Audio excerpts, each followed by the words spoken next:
امام علی علیہ السلام کی خدمت میں ایک شخص آیا اور عرض کرنے لگا،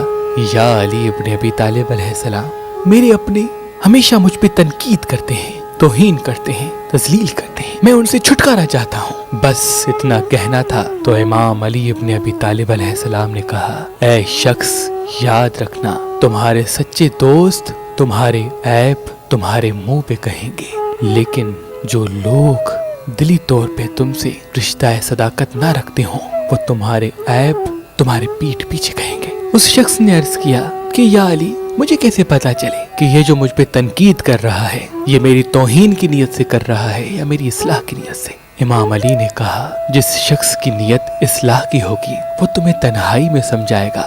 اور جس کی توہین کی وہ سرعام۔ اور ایک بات یاد رکھو، اگر تم اپنوں اور غیروں کا اصل روپ سرعام دیکھنا چاہتے ہو تو جب وہ تنقید کرے تو اس وقت سورہ فلق پڑھ کے اس کی آنکھوں میں دیکھتے رہو۔ اگر چہرہ منحوس نظر آئے تو سمجھ لینا کہ جتنے اس کے الفاظ تلخ ہیں اس سے زیادہ اس کا دل تمہارے لیے۔ لیکن جس کا چہرہ مطمئن لگے اور ان کی آنکھوں میں معصومیت عیا ہو تو سمجھ جانا کہ بھلے اس کے الفاظ تمہارے لیے تلخ ہوں